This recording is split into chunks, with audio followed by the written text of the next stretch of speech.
Welcome in. Today, we're diving into a really powerful idea about overcoming some of life's biggest, toughest obstacles. And we're going to do it by looking at two incredible stories. So let's just start with this question. Have you ever had that feeling deep down that you're just completely alone, unseen by the world, or maybe even feeling like you've been forgotten by something bigger than yourself? It's a really human feeling, right? And then there's the flip side of that coin. That other powerful feeling. The sense that your circumstances, where you come from, have basically put a permanent ceiling on what you can achieve. That your dreams are just, for someone else. These two feelings, the sense of being abandoned and the sense of being limited, they're like these invisible walls we build around ourselves. And today, we're going to explore them through two very different, but you'll see, very connected stories. So, you've got this external challenge of faith, feeling like the universe has left you behind. And then you have this internal battle of belief, telling yourself you're just not worthy.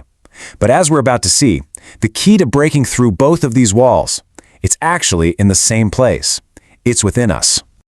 All right, so let's get into our first story. This one just perfectly illustrates that challenge of feeling completely and utterly abandoned. So meet Alex. He's an orphan boy in a small village, and he's practically invisible to everyone around him.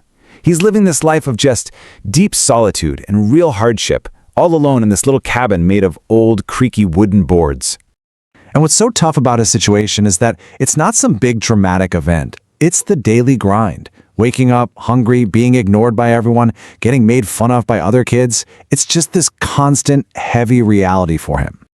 But here's the thing. Despite all of that, every single night, without fail, Alex would look at his little window at the starlit sky and just hold on to his faith with these simple, powerful words. It was like his anchor, the one thing that kept him going. So now we get to the moment of truth. This is where his faith is really put to the ultimate test. He is at his absolute lowest point, hungrier than he's ever been, and he has almost nothing left to give. And of course, that's when he stumbles upon someone else in need. And in that moment, he makes a choice. It's this incredible, selfless act of generosity. He gives the old man his only piece of bread, his only food, and he does it with a smile, telling him, God always finds a way.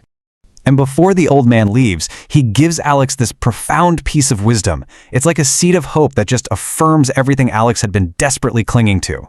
And when Alex gets back to his creaky little cabin, there it is. His small act of generosity was returned tenfold. His quiet, simple act of faith. It was seen. His prayer was answered. Okay, now let's pivot. We're going to switch gears completely. We're moving from a story about an external struggle with faith to one about an internal prison, one built entirely by a person's own thoughts. So now meet Daniel. Now, his challenge wasn't a lack of food or a place to live. It was this crippling lack of belief in himself. He had these huge, amazing dreams, but he felt like he was just destined to survive, never to actually thrive. Look at this contrast. On one side, you've got this vibrant, beautiful dream, but on the other, you have this heavy, internal voice constantly whispering in his ear that he was just too small for it all. These self-limiting beliefs, they were the only real walls holding him back. And just like with Alex, a seemingly random encounter with a wise stranger on a park bench becomes the spark, the catalyst for a total transformation. And here it is. This is the heart of Daniel's problem, and he says it out loud, maybe for the very first time. He doesn't blame the world. He blames his own origins, his own perceived smallness. And the old man, he just offers this incredible game-changing shift in perspective. He tells him, the problem isn't being born small. The problem is believing you must stay small. He points out how a giant tree was once just a tiny seed. All that potential was already inside, just waiting.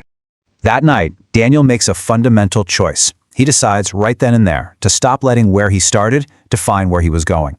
He starts small, learning, trying, growing, even though he's afraid. And sure enough, years later, he does it. He achieves his dream.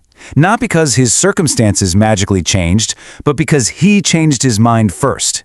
He proved that when your mind starts to grow, your life starts to grow right along with it. So how do these two stories come together? What is the powerful, unified message here for all of us, no matter which of these invisible walls we might be up against? Let's break it down real simple. You look at Alex, his challenge was external, feeling abandoned, and his key was faith and generosity. Then you have Daniel, whose challenge was totally internal, limitation, and his key was changing his mindset and belief. See the pattern? Both of their solutions came from within. And that's really the heart of it all.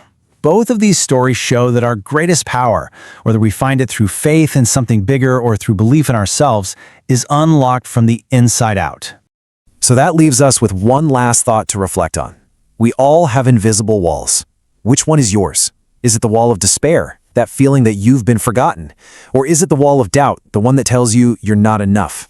As these stories show us, the power to start breaking it down, well, that's already yours.